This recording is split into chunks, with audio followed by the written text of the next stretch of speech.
선하신 주의 은혜를 생각해보라. 하늘보다 더 높으신 아버지의 사랑 크고 놀랐네. 아버지 사랑 크고 놀랐네.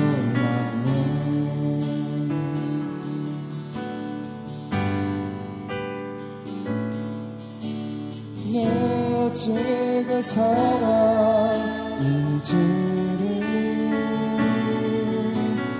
내 어찌 주의 긍휼 잊으리.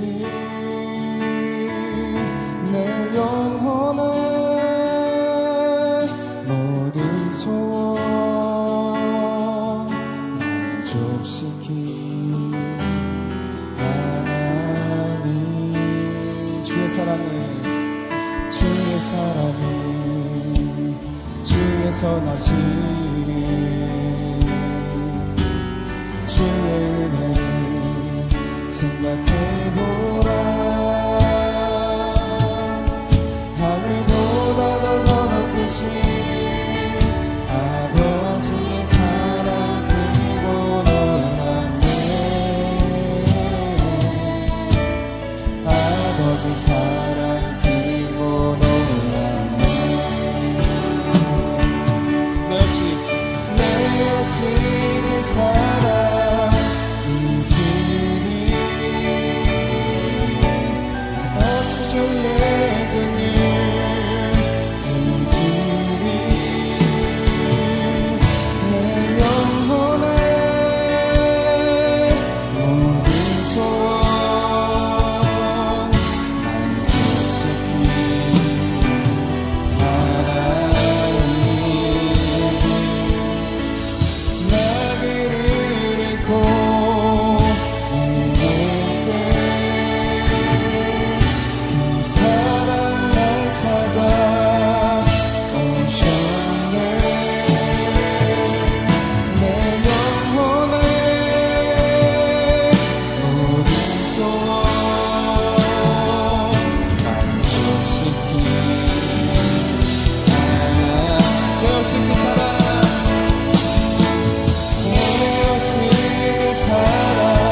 기도합니다. 사랑하는 가마르신 하나님 아버지 감사합니다. 주님 이 시간 가운데 우리와 함께하여 주시옵시고 성령 충만함으로 이 모든 을 감당하게 하여 주시옵소서. 성령 충만함을 위해 통성으로 기도합니다. 주여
사랑과 은혜가 많으신 하나님 아버지 이 시간 가운데 우리를 주님의 예배당 가운데로 불러주시니 너무나 감사합니다. 주님 이 시간 가운데 주님과 함께 할 수 있도록 주여 우리를 붙들어 주시고 성령 충만함을 우리에게 허락하여 주시옵소서. 오로지 주님만 높이고 주님만 예배하기 원합니다. 주님 이 시간 가운데 강력히 우리를 사로잡아 주시고 그 가운데에서 우리의 마음을 열어 주님을 예배하는 시간 될 수 있도록 주여 도와주시옵소서. 모든 말씀 살아주시고 사신 예수님의 이름으로 기도드렸습니다. 아멘. 할렐루야. 우리 더욱더 큰 기쁨으로 주님께 감사하며 찬양하시겠습니다.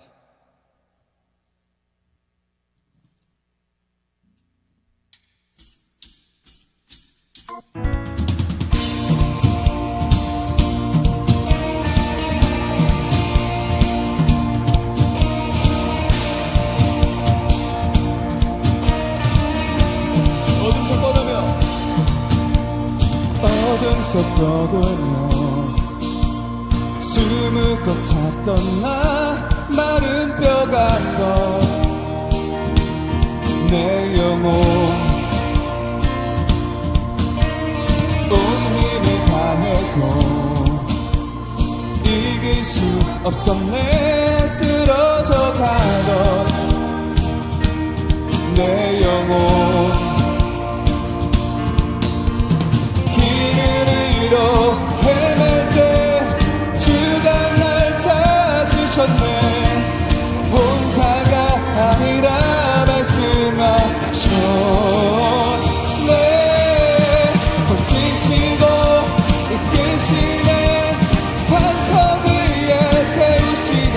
날 구원하신 주께 감사해. 나를 고치시고 바꾸시네. 나 영원히 계속했네. 날 구원하신 주께 감사해. 아멘가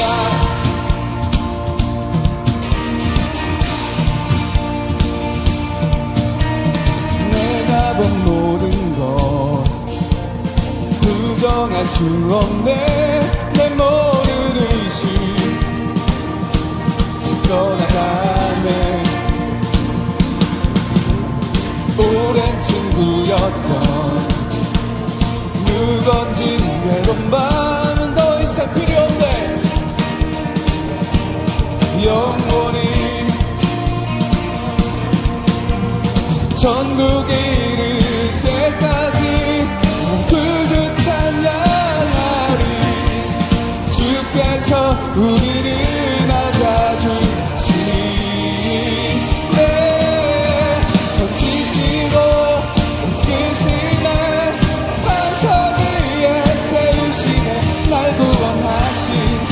감사해. 나를 고치시고 바꾸시네. 날 영원히 늘 계속했네. 날 구원하신 주께 감사해.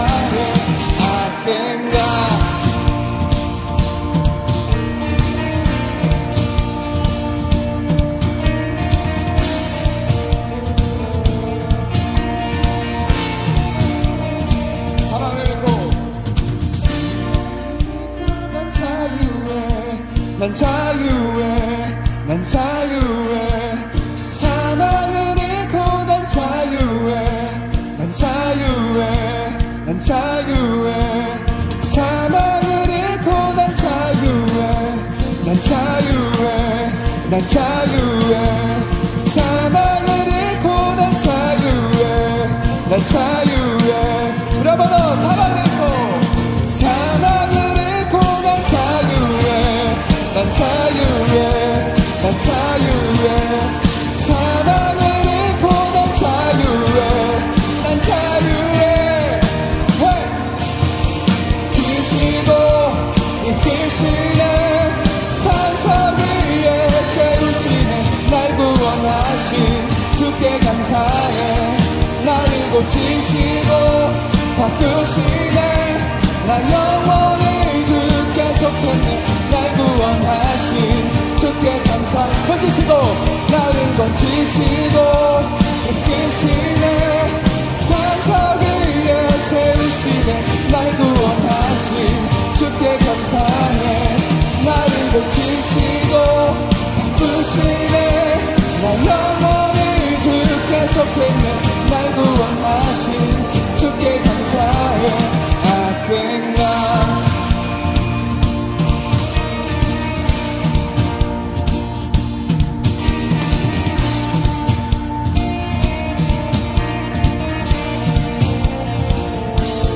이번에 누가 주님 올려드립니다 할렐루야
못할 때 내 맘에 눈을 돌이키시고 주의 말씀으로 날 인도하소서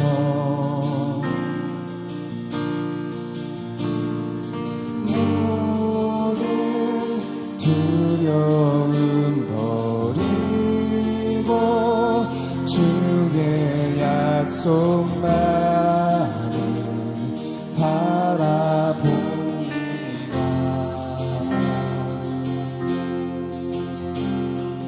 나의 피난처 되시는 방패 되신 주만 의지하리라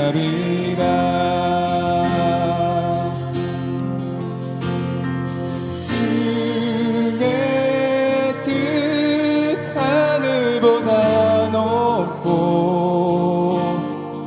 바다보다 깊고 신실하시네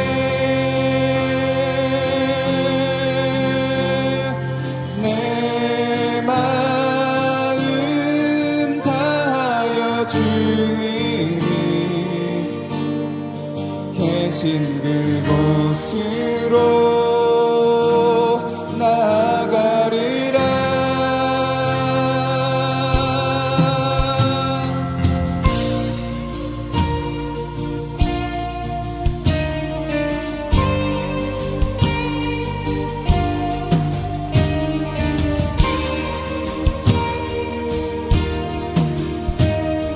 우리가 그래서 내 맘의 흠뻑 욕심을 내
앞에 계신 주 나 의지하리라.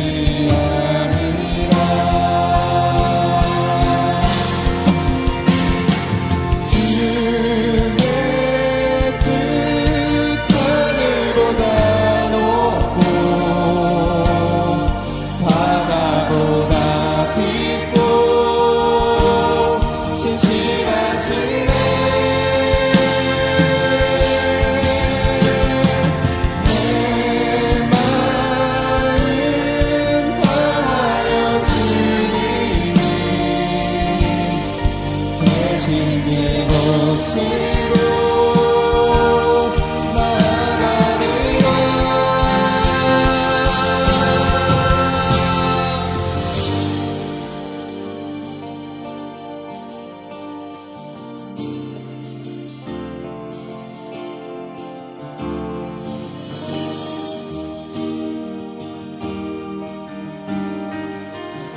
영원히 신실하신 영원히 신실하신 주의 사랑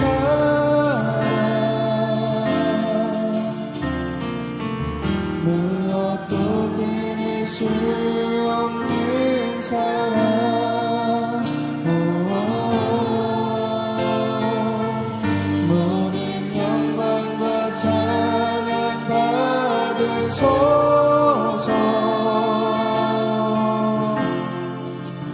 영원토록 주 이름 찬양해.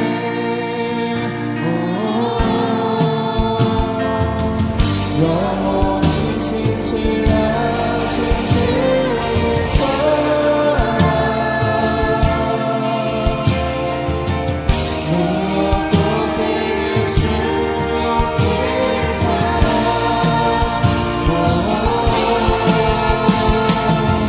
모든 영광과 찬양 받으소서.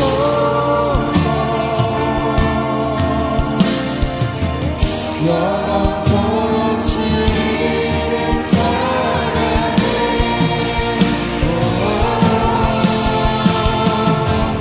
영원히 신실하신 주의 사랑 무엇도 끊을 수 없는 사랑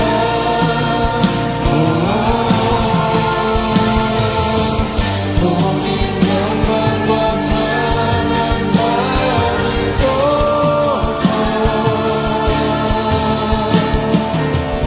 영원토록 주 이름 찬양해.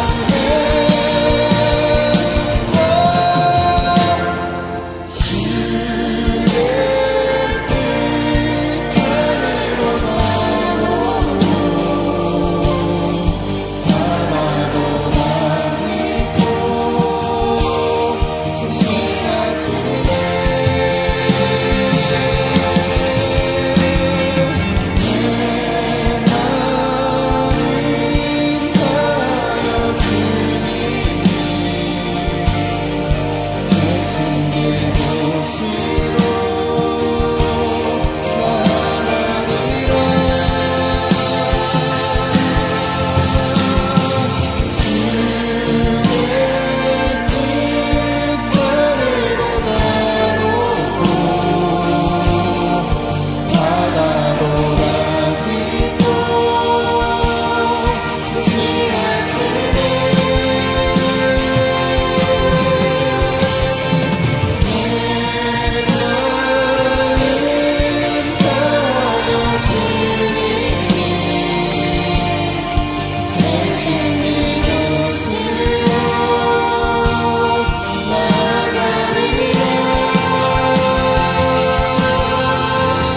우리가 즐거운 예수님을 사랑하는 말씀하는 아버지, 이 시간 가운데 우리와 함께 하시니 너무 감사합니다.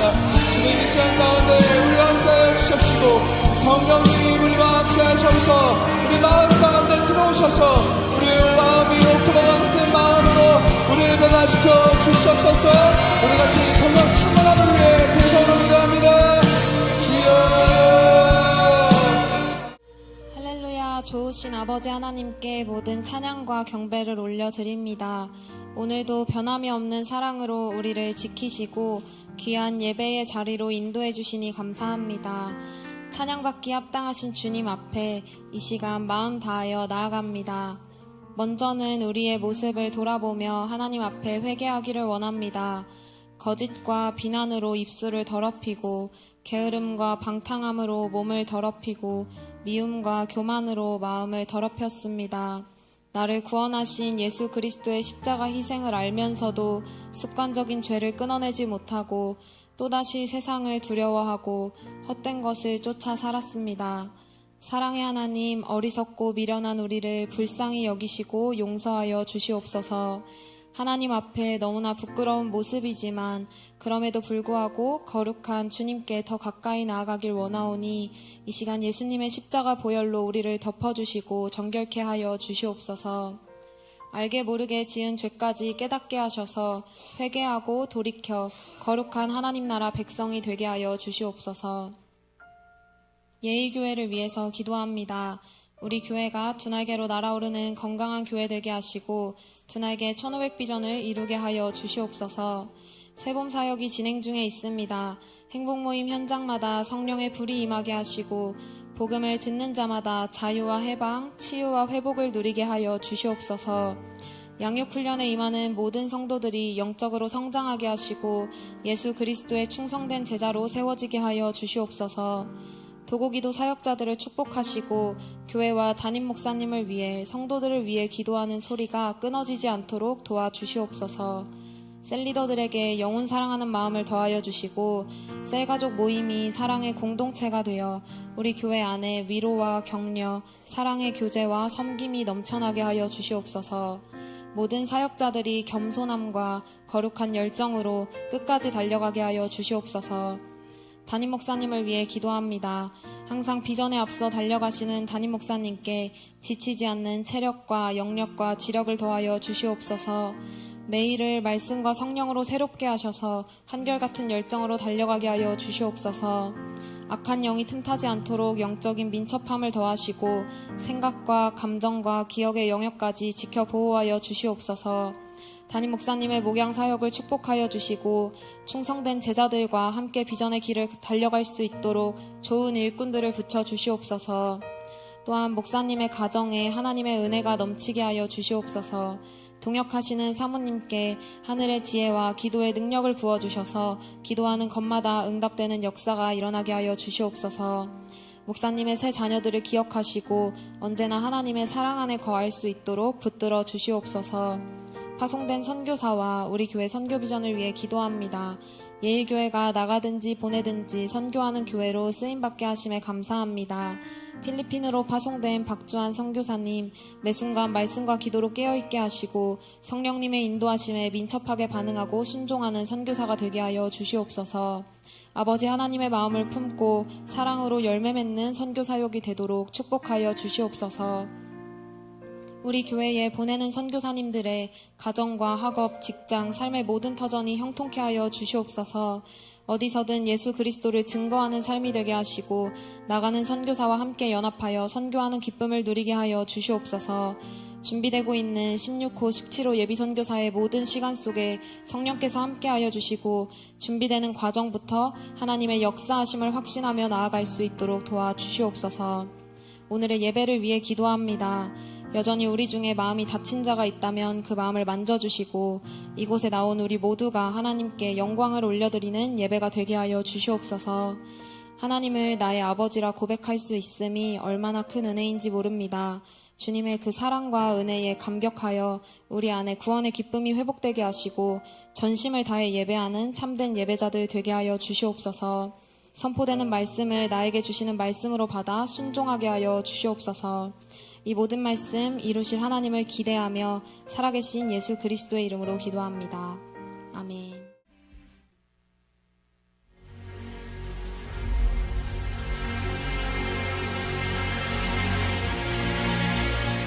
하나님의 은혜 가운데 두 날개 세계 선교센터 건축이 진행되고 있습니다. 기도로 시작된 이 자리 위에 하나님께서 일하시며 사람의 계획과 능력을 넘어 하나님의 뜻이 이루어지고 있음을 우리는 믿음의 눈으로 바라보고 있습니다. 눈에 보이는 건축의 과정 뒤에 보이지 않는 수많은 기도와 헌신이 쌓여가고 있으며 그 위에 하나님께서 역사하시며 이 사역을 이루어가고 계십니다. 두날개세계 선교센터는 단순한 건물이 아니라 하나님께서 열방을 향해 이루실 선교의 비전을 담은 복음의 거점이 될 것입니다. 이곳에서 복음의 사명을 감당할 사역자들이 세워지고 파송될 것이며 이 땅에 살아가는 이주민들을 품어 예수 그리스도의 사랑과 복음을 전하는 선교의 통로가 될 것입니다. 또한 다양한 민족과 열방이 함께 모여 하나님을 예배하며 복음을 나누는 세계 선교의 중심지로 세워질 것을 믿습니다. 지금 이 시간에도 이름 없이 드려지는 기도와 헌신, 그리고 믿음으로 드려지는 섬김 위에 두날개세계 선교센터는 조금씩 그 모습을 갖추어 가고 있습니다. 하나님께서 시작하신 이 사역이 하나님께서 기뻐하시는 모습으로 완성되어 갈 것을 우리는 확신합니다. 이 위대한 하나님의 일에 모두가 마음을 모아 기도와 물질로 기쁨 가운데 동참하여 하나님 나라의 확장을 함께 이루며 오직 하나님께 영광 돌리는 귀한 은혜가 있기를 축복합니다.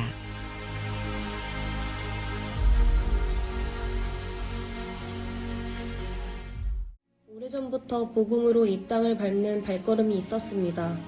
그 발걸음을 통해 이 땅에 복음의 씨앗이 뿌려지고 열매 맺어져 지금 우리는 그 복음을 누리며 열방에 복음을 전달하는 교회가 되었습니다. 이로 선교사 파송을 시작으로 우리 교회 선교 사역이 성장하게 됩니다. 필리핀을 넘어 인도와 러시아까지 지속적으로 나아가며 어려움 속에서도 15명의 선교사를 파송하는 교회가 되었습니다. 하나님은 기억하실 것입니다. 예일교회가 처음부터 선교하는 교회였다는 것과 복음의 빚진 자로서 열방을 향한 발걸음을 기억하실 것입니다. 이제 다시 새롭게 우리가 발걸음을 이어갈 차례입니다. 어려움 속에서도 지속적으로 선교사를 파송했던 예일교회 저력을 보여줄 때입니다. 보내는 선교사님들 준비되셨나요? 영광스럽게도 저희가 든든한 동역자로 둘이 같이 선교하러 나가게 되었습니다. 예. 우리 둘을 같이 아울리치 보내신 이유가 있었네. 두 배의 어리신, 두 배의 기쁨! 보내는 선교사님들 같이 동참해주세요! 와, 플리즈! 근데 두 배는 좀 그랬나? 뺄 걸 그랬나? 너 예일교회 못 믿어? 아이, 믿지. 근데 왜 그러니?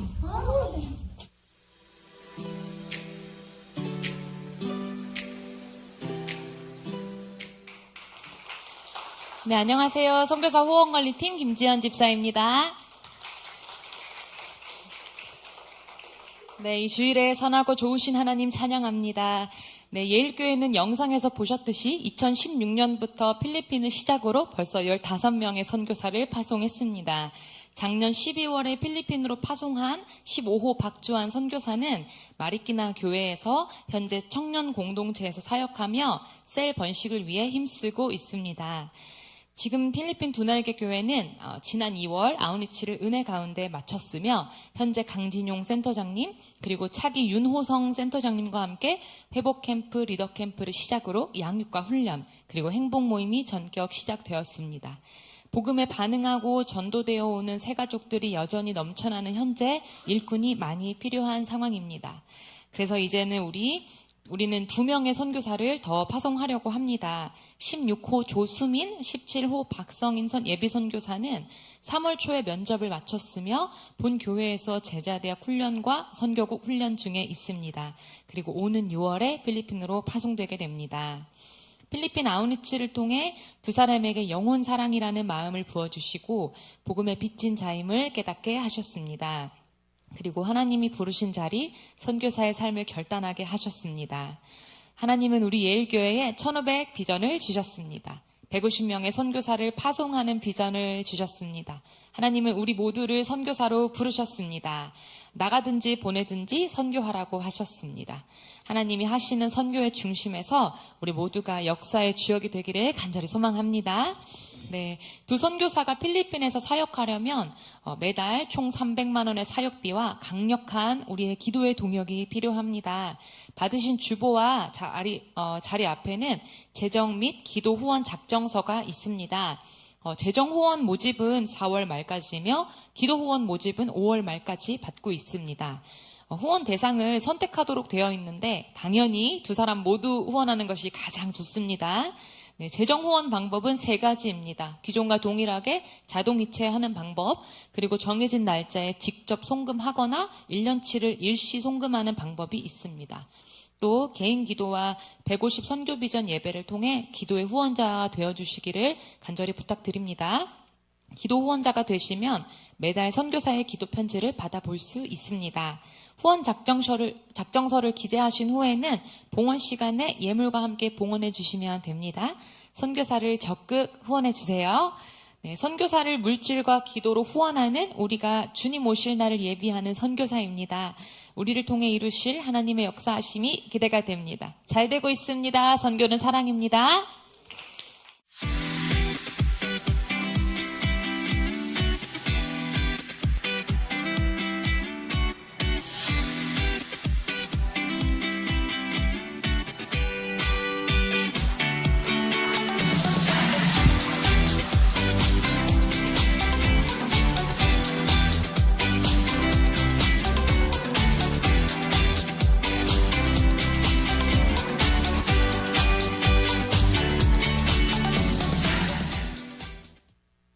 안녕하세요. 여성 시다시 이목장 윤양자 집사입니다.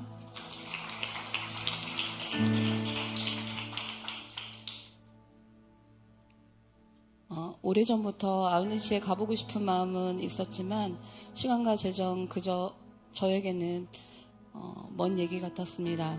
간사님께서 중학교에 올라가는 유진이에게 좋은 기회가 될 것 같다며 권유해 주셨는데 거절하듯이 기도해 보겠습니다 하고 답을 드렸습니다. 그래도 기도는 해야 될 것 같아서 몇몇 가족과 지인을 통해 기도 제목으로 공유했습니다. 하나님께서는 마치 미리 준비하신 것처럼 목회하시는 먼 친척분과 지인을 통해 이틀 만에 아우니치의 모든 비용을 공급해 주셨습니다. 할렐루야, 하나님께서 하셨습니다. 그렇게 제자대학 1학기 훈련을 끝내고 아우니치 기간이 가까울수록 저의 마음은 더 지치고 힘들었습니다. 나의 연약함을 하나님께 맡기고 훈련 기간에만 직장을 쉬려고 했던 게 아우니치까지 이어져 재정적으로 어려운 상태였고, 가족들은 직장에 나가지 않고 교회만 열심히 다니는 제가 걱정이 되어 정신 못 차리고 이단 종교에 빠졌다며 한마디씩 건네는데 그 말들이 화살이 되어 두렵고 아팠습니다.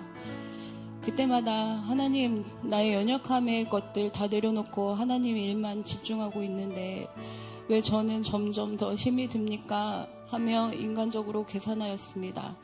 그렇게 전전긍긍하며 버티다가 어느덧 아우니치 가는 날은 다가오고 있는데 짐을 못 싸고 있었습니다. 그러면서 지금의 내 상황에 아우니치를 가야 하는 것이 맞는 건지 수없이 고민하게 되었습니다. 이렇게 마음이 힘들 때마다 기도실에 가서 기도하였습니다. 그러면서 잘 안 되어지는 순종이지만 가기 일주일 전부터는 일도 내려놓고 백지전도 연습하고 찬양과 워십을 준비하였습니다. 백지전도를 연습할 때는 외국어지만 그 내용이 복음이라 그런지 입술로 내뱉을 때마다 내 심령이 점점 회복되어 갔습니다. 그렇게 필리핀에 도착하여 첫 오전 예배를 드렸습니다. 저는 하나님께 나의 상황들, 걱정, 근심으로 인하여 아무나 올 수 없는 이곳에서 은혜 없이 빈손으로 돌아가지 않게 해달라고 간절히 기도드렸습니다. 그곳에서 하나님은 더 깊이 만나주셨고 말씀해 주셨습니다. 딸아, 너의 연약함을 내가 너무나 잘 안다. 나의 품 안에서 안식하라. 내 품은 넓고 따뜻하지 않니? 내 마음을 시원케 하는 자는 나는 결코 잊지 아니하리라 말씀하시며 저에게 위로와 용기를 주셨습니다. 그곳에서 마닐라와 마리끼나 현지 교회 근처로 전도를 나가게 되었는데 마닐라의 한 마을에는 환경이 너무 열악했습니다. 어둡고 감옥 같은 집과 집 앞에 개똥이 뒤덮여 냄새가 나는데도 치울 의지도 없고 무더운 날씨임에도 농구장 앞에 시신이 있는 관을 열어두고 장례식을 하는 것을 보면서 악한 영들에게 묶여 있으면 사람이 사람답게 살지 못하는구나 깨닫게 되었습니다. 필리핀은 가난의 영, 음란의 영, 미혹의 영에 묶여 있다고 합니다. 아이들은 순수했지만 골목 앞에 앉아있는 어른들의 눈빛에는 소망을 잃은 눈빛이었습니다. 나는 그곳에서 늘 나의 환경을 탓하며 하나님 은혜에 감사하지 못함을 회개하였습니다. 예수님을 믿는 것이 은혜요 기적입니다. 또 마리끼나 주택가에 갔을 때 한 가정에 초대되어 방문했는데 50대 중년 여성분이 덥다고 선풍기도 켜주시고 식사했냐면서 물어봐 주시고 따뜻한 분이었습니다. 백지전도를 하며 영접기도한 후 예수님 지금 어디 계시냐 물으니 내 마음에 하시며 우시는데 저도 마음이 울컥했습니다. 그리고 거기 앉아서 한참 기도했습니다. 하나님 이 가정을 책임져 주세요 하고 기도드리고 아쉬운 마음으로 나왔습니다. 전도 마지막 날 초청 때는 정말 많은 사람들이 모였습니다. 함께 찬양하고 예수님을 전하고 마치 천국잔치 같았습니다. 초청자들이 집으로 돌아갈 때 아우니치 참가자들이 양쪽으로 서서 길을 만들어 배웅을 해주었습니다. 저는 그 모든 사람들의 손을 잡거나 터치하면서 하나님 이 영혼 꼭 만나주세요. 하나님 이 영혼 꼭 살려주세요 하며 간절한 기도가 입에서 절로 나왔습니다. 하나님께서 이 땅에 한 영혼 한 영혼 얼마나 사랑하시는지 하나님의 마음을 깨닫게 해주셨습니다. 일정 마지막 날 헌신 예배 때에는 젊은 친구들이 이 땅에서 헌신하겠다고 결단하는 모습이 귀하기도 하고 하나님께 일찍 쓰임받는 것이 부럽기도 하였습니다. 저는 하나님께 저에게 재정을 허락하신다면 이곳에 선교센터를 세우고 교회를 세우고 현지 사역지를 세우는 일에 기도하며 보내는 선교사로 쓰임받고 싶습니다. 저를 사용해 주세요 하고 기도드렸습니다. 하나님은 말씀하셨습니다. 너의 것이 아니라 이제 나의 것을 보기 시작했구나. 너의 모든 삶에 내가 함께하리라. 그들의 눈물을 보았느냐? 그들의 아픔을 보았느냐? 그 마음을 잃지 말아라. 나의 눈물이고 나의 아픔이다. 마가복음 25장 21절 그 주인이 이르되 잘하였도다. 착하고 충성된 종아 내가 적은 일에 충성하였음에 내가 많은 것을 내게 맡기리니 내 주인이 즐거움에 참여할지어다 하시며 약속의 말씀으로 응답해 주셨습니다. 그렇게 일주일에 꿈같은 시간이 지났습니다. 하나님은 이곳에서 저에게 하나님의 시선과 마음으로 많은 것을 보여주시고 은혜를 주셨습니다. 하루는 전도하면서 현지의 무더운 날씨에 지치고 힘들었는데 화장실 거울에 비친 저의 달라진 얼굴에 빛을 보았습니다. 기도를 깊이 할 때 아니면 지난 훈련 때 얼굴 빛이어서 막연히 성령 충만한 상태가 되면 그런 거구나 생각했는데 한 영혼을 사랑하고 전도하는 것이 내 영혼이 살아나는 일이고 하나님이 가장 기뻐하시는 일이구나 알게 되었습니다. 그리고 그곳에서의 나의 세상이 단절되어 있는 상태여서 내 손에 아무것도 없어도 하나님 한 분만으로도 행복할 수 있음을 알게 해주셨습니다. 최근에 하나님의 훈련과 연단을 통해 때론 너무나도 힘들고 고통스러워 이것이 하나님의 사랑이냐고 하나님이 원망되기도 하고 차라리 저를 데려가 달라고 하며 감사하지 못한 때가 너무도 많았습니다. 그런데 이곳에서 하나님께 쓰임받는 것이 얼마나 축복이고 기쁜 일인지 내가 누리고 있는 것들이 얼마나 감사한 일인지 다시금 깨닫게 해주셨습니다. 그곳에서 한 영혼이라도 더 붙잡고 살리고 싶었던 간절한 그 마음으로 내 삶의 터전에서도 하나님을 노래하고 하나님의 이름을 전하겠습니다. 그리고 나의 주변에 환경이 아닌 하나님 한 분만 붙잡고 나아가겠습니다. 하나님의 비전을 바라보고 본이 되어 성장하도록 인도해 주시는 담임 목사님께 감사드립니다.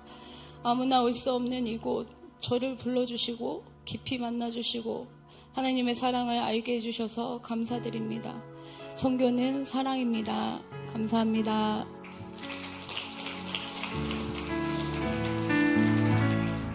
25장 31절로 40절 말씀 먼저 한 절씩 교도하겠습니다. 출애굽기 25장 31절로 40절. 자, 한 절씩. 너는 순금으로 등잔대를 쳐 만들되 그 밑판과 줄기와 잔과 꽃받침과 꽃을 한 덩어리로 연결하고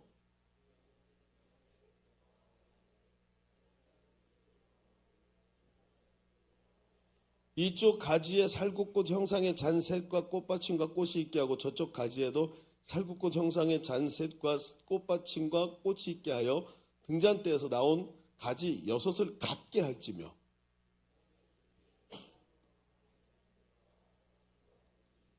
등잔대에서 나온 가지 6을 위하여 꽃받침이 있게 하되 2가지 아래에 한 꽃받침이 있어 줄기와 연결하며 또 2가지 아래에 한 꽃받침이 있어 줄기와 연결하며 또 2가지 아래에 한 꽃받침이 있어 줄기와 연결하게 하고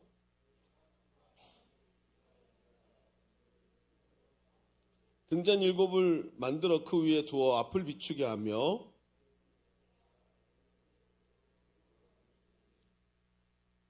등잔대와 이 모든 기구를 순금 한 단트로 만들되 아멘. 자, 한 장 넘겨서 출애굽기 27장 20절로 21절도 함께 읽어볼게요. 시작. 너는 또 이스라엘 자손에게 명령하여 등불을 위하여 내게로 가져오게 하고 끊이지 않게 등불을 켜되 아론과 그 아들들로 회막 안 증거궤 앞 휘장 밖에서 저녁부터 아침까지 항상 여호와 앞에 그 등불을 보살피게 하라. 이는 이스라엘 자손이 대대로 지킬 규례이니라. 아멘. 여러분, 사람은요 겉으로는 자유롭게 사는 것처럼 보이지만 실제로는 여러 가지 보이지 않는 강박 이런 속에서 살아가는 경우가 많다고 합니다. 강박이 뭐예요? 내적 압력, 압박 이런 거죠. 근데 이 심리적으로 보면 이 강박증이라는 것은 반드시 병적인 강박 장애만을 의미하는 것이 아니라 나는 이래야만 해 하는 내 내면의 강한 압박감을 강박이라고 표현한대요. 그래서 나는 이래야 돼. 예를 들어서 어떤 게 있을까요? 나는 인정받아야 돼. 남들이 날 무시하면 안 돼. 이 부분에서만큼은 내가 인정받아야 돼. 왜냐, 나는 음악가거든. 음악은 인정받아야 돼. 이런 것이 강박이라는 거예요. 제가 설교를 딱 끝나면 모두 다, 목사님 너무 설교 잘하세요. 이렇게 생각하게 되면 제가 강박증 환자인 거예요, 이제부터. 그러니까 제가 이거 읽으면서, 이거 준비하면서 회개를 많이 했어요. 예. 야, 군대에서 힘들었겠다, 야, 너. 자, 그 다음에, 강박증 조심해야 돼요. 그 다음에, 난 뒤처지면 안 돼. 이런 게 강박증이래요. 남들보다 뒤처져서는 안 돼. 항상 앞장서 있어야 돼. 그러니까 어때요? 자기를 쉬지 못하게 만들죠? 이 강박이라는 거예요.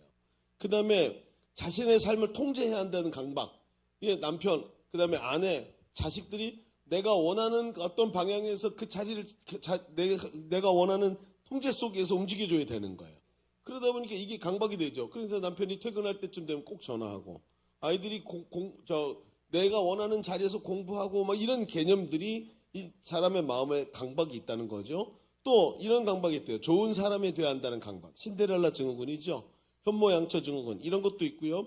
나는 행복해야만 해. 내 인생은 반드시 행복할 거야. 여러분, 행복이라는 것, 그것도 자기가 만든 강박증이죠. 어떤 게 행복이라고 규정 짓지 않고 나는 행복해야 돼. 굉장히 어려운 얘기입니다. 그 다음에 의미 있는 삶을 살아야 한다는 강박. 나는 의미 있는 인생을 살다가 갈 거야. 이런 강박들이 사람을 굉장히 힘들게 만든대요. 그런데 이런 강박 중에 그리스도인들이 세상을 살아가면서 가지고 있는 강박이 유독 하나 있대요. 어떤 강박이 있습니까, 여러분? 여러분, 어떤 강박이 있냐면 그것은 바로 빛의 자녀로 살아야 한다는 강박이에요. 그래서 예수님이 뭐라 그랬어요? 너희는 세상의 빛이라고 하셨죠. 바울 사도는 에베소서 5장 8절에 너희가 전에는 어둠이더니 이제는 주 안에서 빛이라. 빛의 자녀들처럼 행하라 라고 말하고 있다는 거죠. 여러분, 이게 얼마나 어려운 말입니까? 너무나도 아름답고 귀한 말이지만 거꾸로 보면 우리에게 빛의 삶을 살아내야 한다는 강박으로 작용하는 경우도 많다는 거예요. 왜? 그렇게 살아내지 못하기 때문에. 우리 스스로가. 오늘 우리가 읽은 말씀에 보면 하나님께서 모세에게 성막을 지을 것을 명령하시면서 뭘 만들려면 등잔대를 만들라고 하는 장면이죠. 그래서 하나님이 식양을 다 가르쳐 주시는 거예요. 설계도를. 우리 지난주인가 큐티했던 말씀인데 요즘 큐티하는 성막이 많은 의미를 가지고 있어요. 그래서 이게 성막의 내용을 들여다보면 이게 다 비유, 은유, 상징 이런 것들이 그 안에 많죠. 이 모든 것을 통틀어 뭐라 그러냐면 메타포라고 얘기를 해요. 학문적 용어로. 이 메타포라고 하는데 이 메타포를 비유라고 표현하지만 사실은 비유보다는 더 많은 것을 그 안에 내포하고 있죠. 상징 같은 것도 메타포라고 얘기한단 말이에요. 그래서 통칭하는 말로 본래의 의미를 전하되 어떤 의미를 대체해서 그 의미를 받아들이게 만드는 거예요. 예를 들어서 내 마음은 바다와 같다. 여러분 무슨 뜻이죠? 내 마음 바다와 같다. 짜다 이런 뜻인가요? 아니죠. 바다와 같다 무슨 뜻이에요? 넓다라는 의미예요. 근데 내 마음은 지금 넓어. 얼마나 넓은데? 근데 내 마음은 바다와 같아. 그러면 이 의미가 바다에서부터 뒤집어 씌워지기 때문에 의미가 더 이상의 설명이 필요 없을 만큼 강력한 의미를 가지게 된다는 이게 메타포의 힘이에요. 자, 근데 성경에 보면 지금 성막을 얘기할 때 거의 대부분 이 메타포라는 이 비유를 의미하는 수사법이 계속 등장해야만 하는 이런 상황들이 여기 펼쳐지고 있다는 거예요. 그 중에 오늘 우리에게 있는 메타포가 뭐냐면 빛을 비추기 위해 만들어진 등잔대에서 나오는 메타포가 오늘 우리에게 굉장히 중요한 얘기를 한다는 거예요. 성경이 말하는 빛의 삶에 대해서 우리에게 말해주는 게 이 등잔대가 말해주는 게 참으로 많다는 거죠. 자, 오늘 이 말씀을 좀 깊이 묵상합시다. 오늘 아주 깊이 묵상해서 아마 눈을 지그시 감고 깊이 들어간 사람이 많을 것 같아요. 왜냐면 어렵거든. 이 말씀이 한번 놓치면 안 들려요. 그래서 어려운 말씀이에요. 그래서 특히 지난 큐티를 요즘 내가 게을리했다. 그런 분이 계시거든. 눈을 크게 뜨셔야 되고 잠깐 놓치면 오늘 설교 다 놓친다 이렇게 생각하셔야 될 겁니다. 또 일어나도 괜찮으니까 뒤에 가서 스쿼트 25번, 그렇죠? 런지 30번 이렇게 하고 들어오시면 되겠습니다. 그렇게 해서 오늘 말씀을 좀 깊이 있게 보면서 그렇죠? 우리가 그렇게 성경이 말하는 빛의 의미를 깊이 보고 내가 그렇게 살 수 없기 때문에 강박에 빠지는 게 아니라 오히려 빛의 삶을 향해 한 걸음 더 담대히 걸어나갈 수 있는 우리의 삶이 되기를 바랍니다. 자, 주보를 펼쳐가지고 주보 3면을 보시기 바랍니다. 주보 3면에 오늘 말씀의 제목은 빛을 비추는 삶이라고 정해놓고 오늘 우리가 두 가지를 볼 텐데 첫 번째 이렇게 써보세요. 성소에 빛을 비추는 등잔대가 있습니다. 자, 성소에 빛을 비추는 등잔대가 있어요. 이제 등잔대에 대한 얘기를 먼저 해야 되겠죠. 자, 앞에도 얘기했지만 하나님은 모세에게 등잔대, 이게 원어로 보면 메노라라고 표현을 하는데 이 유대인들이 메노라라고 하는 그 등잔대를 만들라고 하면서 식양을 설명해요. 근데 이 빛을 비추는 등잔대의 메타포를 좀 봅시다. 이 말씀에서 오늘 우리가 읽은 말씀에서 첫 번째 등대는 하나의 가지에 6개의 가지가 붙어있게 돼 있어요. 자, 그림을 보여주세요. 자, 그림 보면 이렇게 된 거예요. 기억나세요? 본 적 있으세요? 예, 어디선가 본 적 있죠? 그래서 가운데 하나의 촛대가 있죠. 하나의 촛대같이 하나가 있는데 양쪽으로 6개의 가지가 3개씩 붙어서 그 높이가 같게 했어요. 오늘 성경에 써있는 그대로죠. 근데 여러분 여기서 보면 결국 등대는 몇 개의 가지를 갖고 있어요? 줄기 하나와 6개, 그래서 합쳐서 몇 개예요? 7이죠. 여기 메타포가 나옵니다. 7은요. 성경에서 7이라는 숫자는 하나님을 의미하는 완전수예요. 그래서 완벽한 숫자를 말할 때 7이고 그것은 하나님을 통칭하는 말로 쓰일 때도 많아요. 그런데 이게 웃긴 게 뭐죠? 이 하나님이 되고 싶었는데 하나님처럼 되지 못하는 아주 교만한 존재가 있어요. 그게 누구죠? 사탄입니다. 사탄을 칭하는 숫자는 그래서 6이죠. 그래서 이런 비유들이 이 속에 들어가 있는 거예요. 등대를 7로 하고 있는 개념이죠. 또 보니까 이 등잔대를 만들 때 이게 여러분 금 세공하는 사람들은 아주 세밀하게 금 세공을 하죠. 그래서 금을 녹여가지고 이렇게 만들어가지고 거기 세공을 해서 금으로 붙이고 이렇게 한단 말이에요. 근데 이건 그렇게 만들면 안 돼요. 이 보니까 모양새도 보니까 굉장히 투박하죠. 투박한 이유, 그래요. 투박하죠. 왜 투박할까요? 저기 보면은 이 등대를 순금 1달란트로 쳐서 만들어야 되는 거예요. 그러니까 이걸 잘라가지고 잘 만들어서 붙이는 게 아니라 1달란트의 금을 망치로 치고 불로 달궈갖고 연하게 만들어서 잡아 당기고 이렇게 해가지고 이걸 만들게 돼 있어요. 그래서 끊어지지 않고 분리되지 않아야 돼요. 이게 뭘 의미하죠? 통일성과 완전성이라는 메타포를 갖고 있는 거예요. 여러분 우주를 한 손에 쥐시고 움직이시고 완벽하게 이 세상을 운행하시는 분이 누구세요? 하나님이시죠. 자, 이 등대가 의미하는 바가 뭔지 자꾸 보이기 시작합니다. 자, 근데 이 등대 끝에 뭘 만드냐면 살구꽃의 형상을 달아야 돼요. 이 꽃이 많은데 내가 좋아하는 국화, 무궁화, 그렇죠? 우리나라 꽃 많은데 왜 하필이면 살구꽃이었을까요? 여러분 살갗의 의미가 뭐냐면 깨어있다라는 뜻이에요. 깨어있다. 그리고 지켜보다. 잠들지 않고 깨어서 지켜준다. 이런 의미로도 해석이 되는 거죠. 여러분 보십시오. 잠들지 않고 깨어있는 게 누구예요? 하나님, 일하시는 하나님이고 졸지도 않고 주무시지도 않고 너희를 지키신다고 말씀하셨죠. 그 하나님을 계속 의미하고 있는 이 메타포가 이 속에 들어있는 거예요. 이 등대는 성막 안에 성소에 들어있었어요. 이 등대는 창문 없는 성소에 지금 성막이 천으로 지은 거죠. 천으로 만든 건데 그 두꺼운 천으로 여러 겹으로 만든 성소에 창문이 없는데 그 창문 없는 성소의 유일한 빛이 이 등대예요. 이 등잔대는 빛이 되시고 거룩하신 하나님의 임재를 의미하는 것이죠. 그래서 그 안에 빛으로 임하신 하나님의 임재가 그 성소 안에 가득 있는 것을 말하고요. 그 임재가 꺼지지 않는 빛으로 이스라엘 백성과 함께 하신다는 것을 뜻해요. 여러분, 그런데 자 한번 다 봅시다. 성소 안에는 이 등잔만 있는 게 아니에요. 등잔대만 있는 게 아니고 떡상이라는 게 있어요. 성소 안에 들어있는 게 떡상이라는 게 또 있는데 요즘 말하는 떡상했네 이런 뜻이 맞아요. 근데 떡을 얹어놓는 상이라는 뜻이에요. 그래서 떡상인데 이 떡상에 뭘 하냐면 진설병을 얹어놔요. 이 진설병이라는 건 거기다 하나님께 올려드린 떡이라는 뜻이죠. 떡병자를 써서. 근데 이 떡을 이제 안식일마다 새로운 떡으로 올려드리는데 떡의 숫자가 12개예요. 뭘 의미할까요? 12지파를 의미하는 이스라엘 백성을 의미하는 거예요. 근데 이 떡은 어떤 떡이어야만 하냐면 이스트가 들어가지 않은, 그렇죠? 이제 누룩이 들어가지 않은 떡이어야 돼. 이스트가 들어가면 빵이 되고 부풀지요. 부풀지 못하게. 여러분 이스트의 특징이 뭡니까? 들어가서 전체를 다 장악해버린단 말이에요. 그러니까 이게 뭘 의미하는 거예요? 죄 없는 상태를 의미하는 거예요. 그래서 죄가 없는 상태인 무교병을 올려서 12개를 올려놓고 그 안에다가 진설병 위에 2개 만들었어요. 그래서 안식일마다 새 떡으로 교체를 하게 만들어놨어요. 또 성소 안에 뭐가 들어있냐면 분향단이라는 게 있는데 이 분향단에서 향을 피워요. 근데 이게 어디 있냐면 성소가 있고 지성소가 있죠. 지성소와 제일 가까운 곳에 분향단이 피워져서 이 향이 하나님께 올려드려서 올라가는 기도가 이 향이라고 의미를 가지고 있는 거예요. 그러니까 자, 이 전체 성소 안의 모양을 보세요. 이게 뭘까요?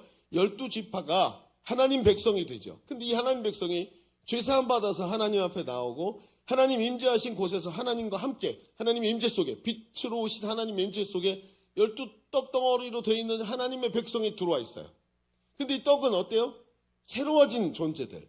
이스트를 빼고 죄가 없는 존재로 하나님과 교제를 하는데 그 속에서 하나님께 기도가 올려지고 하나님과 만남이 일어나는 이런 것을 지금 성소에 지금 그 메타포가 우리에게 보여주는 거예요. 그런데 이 성소는 있잖아요. 이 성소는 뜰을 지나야 마주할 수 있는 곳이에요. 이 성막을 보면요. 성막 자체가 먼저 제일 밖에서 보면 뭐가 있냐면 담장이 있어요. 근데 성막 담장도 천으로 만들죠. 큐티 안 했구나.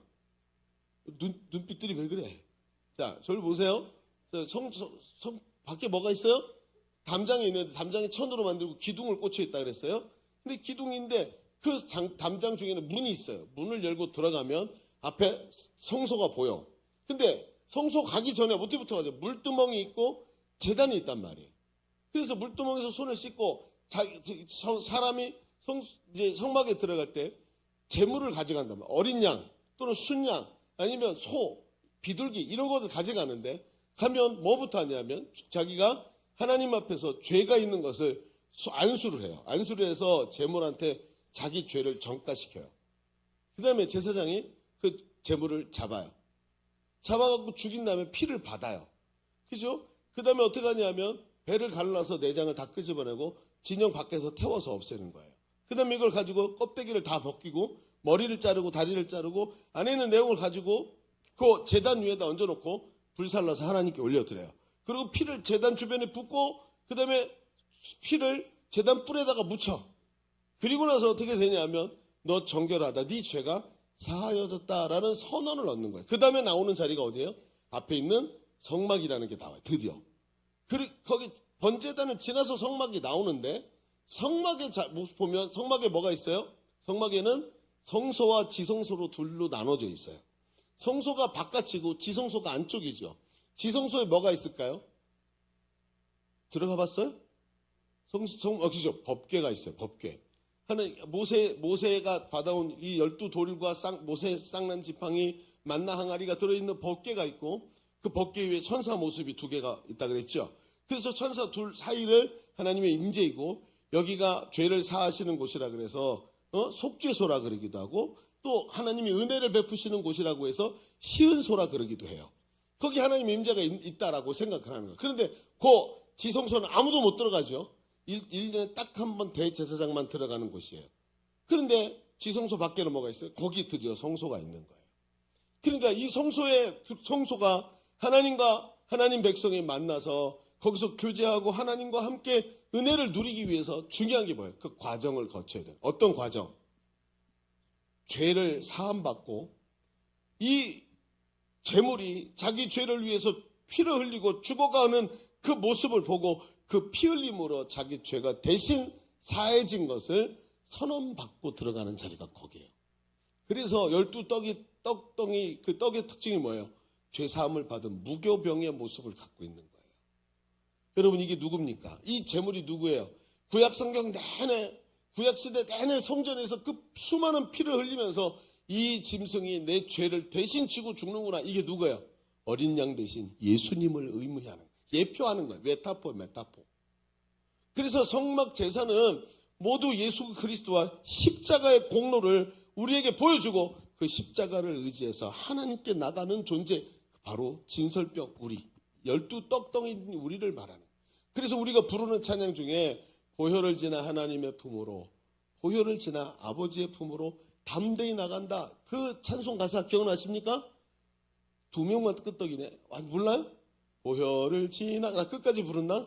존귀한 주보. 이 노래가 여기서 나온 거예요. 그래서 이 노래의 의미가, 이게 무슨 뜻이지? 성막을 보면 이 노래의 의미가 완전히 십자가 복음이라는 걸 알게 돼요.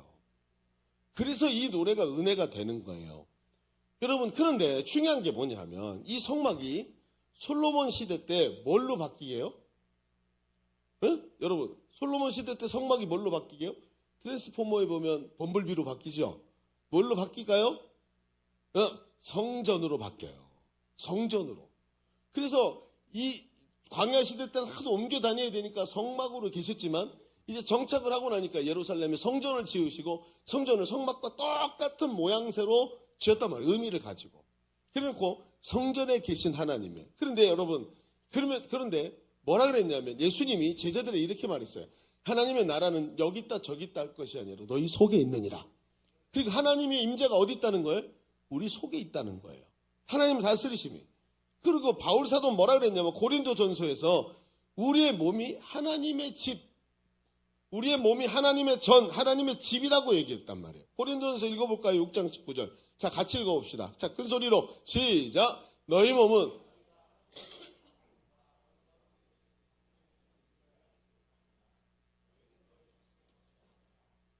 아멘. 여기서 이 전이 뭐 부추전 이런 거 아니에요. 집전자를 써서 하나님의 집이라는 거예요. 여러분, 우리의 육체가 하나님의 집이래요. 그리고 우리가 세상에서 범죄하는 것도 굉장히 경계해야 되는 일이지만, 자기 육체에 범죄하는 거 경계해야 됩니다. 하나님의 집이란 말이에요. 여기가 이게 내 몸이다가 아니로 하나님의 집이에요. 그래서 내 육체로 범죄하는 것, 음란이라든지 이런 걸 무섭게 여길 줄 알아야 돼요. 굉장히 중요한 말이죠. 여러분, 이 얘기가 의미하는 바가 뭐죠? 성도가 예수 믿고 구원받아 성령이 충만한 성도가 하나님의 성전이라는 거예요. 그 성전에 예수 그리스도의 십자가 보혈을 의지하고 거듭나서 새롭게 되어서, 이전 것이 지나가고 새 것이 되어서 그 새로운 12개의 떡이 되어서 하나님께 나갈 때 우리 속에 빛 대신 하나님의 임재가 가득한 것을 말하는 거예요. 그래서 내가 예수를 믿고 영접하는 그 순간 예수 그리스도가 우리 안에 이미 들어오신 줄로 믿습니다. 빛으로 들어오셨고, 내가 예수 그리스도의 십자가를 믿고 의지해서 그 십자가로 구원받은 것을 믿고 입으로 고백하면 그 순간 하나님의 임재가 빛 가운데, 우리 가운데 들어오게 돼 있다는 거예요. 그래서 여러분, 우리가 영접 기도를 중요하게 생각하는 이유가 그거예요. 물론 영접 기도 했다고 그 한 것만으로 구원받는 게 아니죠. 그때부터 시작해서 하나님이 그 손을 붙잡고 안내하신다 그랬잖아요. 그래서 결과적으로는 안내되지만 영접 기도 자체가 우리를 구원하는 어떤 주문이 아니라 영접을 하면서 내 안에 예수 그리스도의 십자가 공로를 의지할 때 하나님의 빛이 우리 가운데 임한다는 거예요.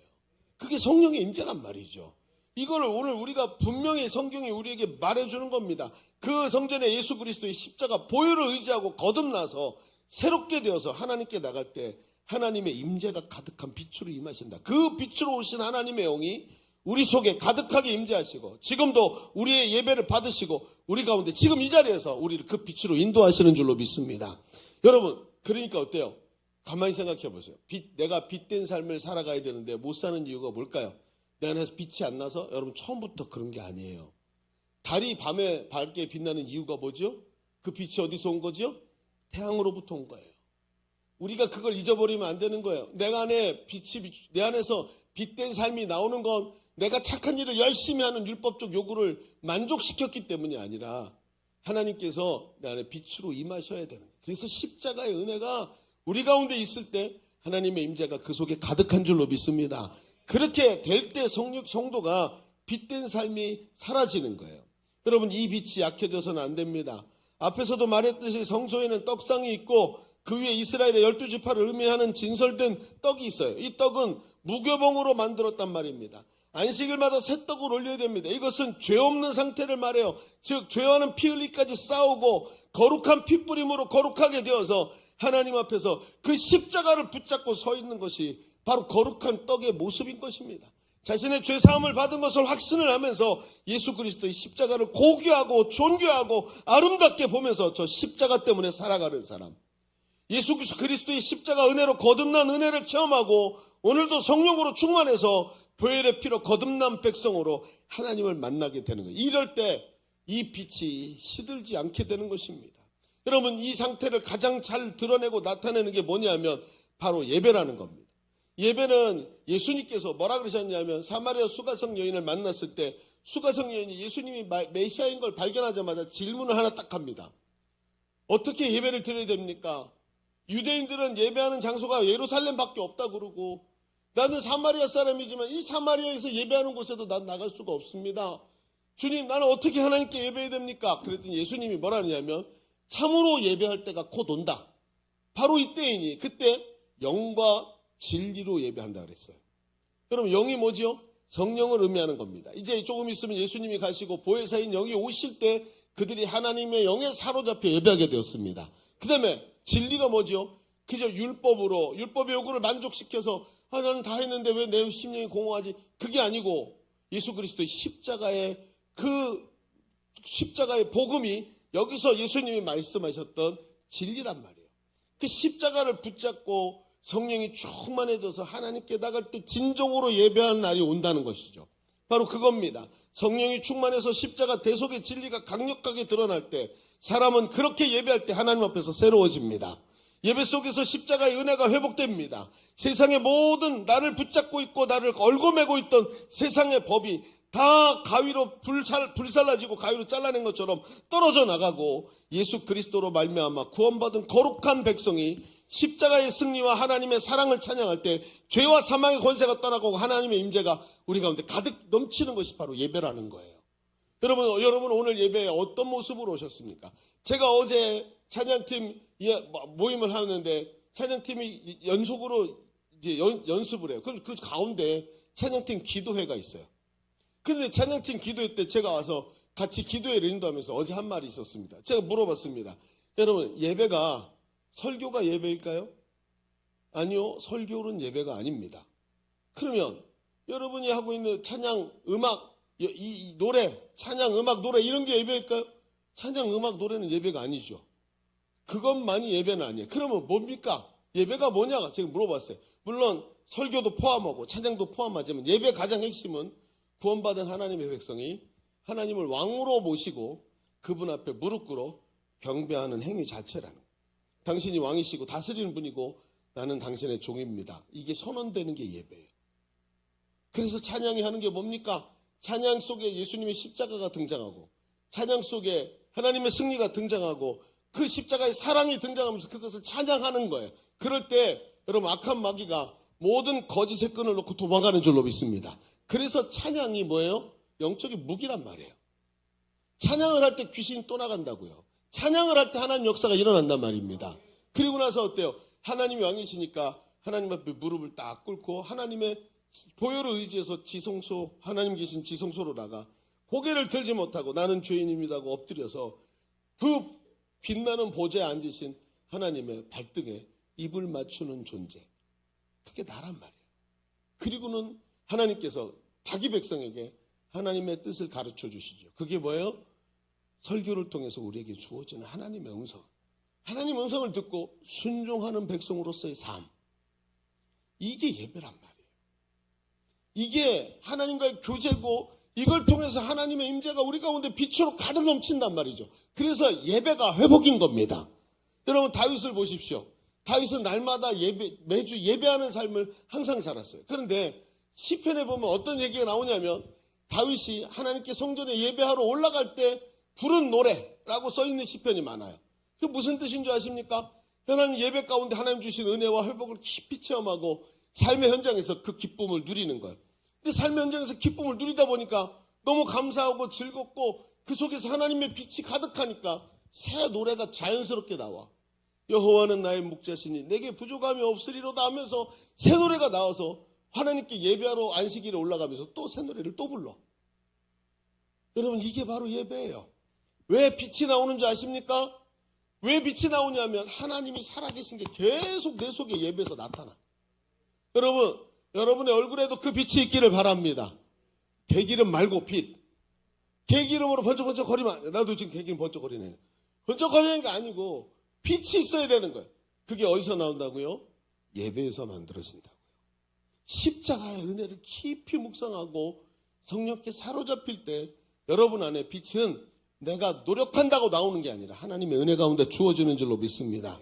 그래서 승리하는 삶이 되는 거예요.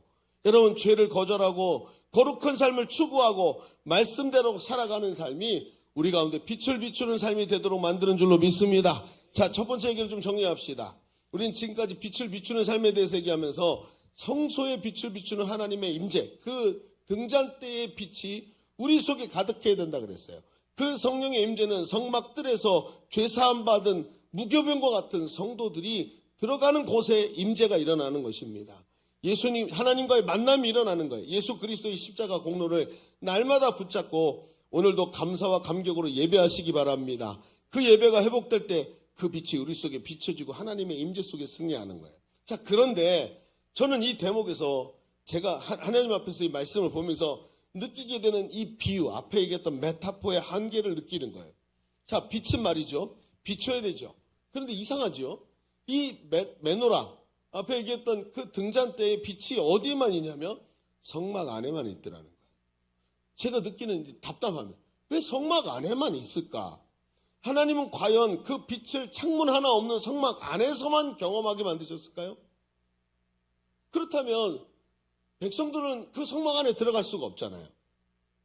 분명히 하나님은 함께 오셔서 거기서 만나주시고 기도를 들으시고 교제하기를 원하시는데 그 성막 안에서만 하나님을 만나고 하나님의 빛을 경험하는 것이 하나님의 뜻이었을까요? 과연?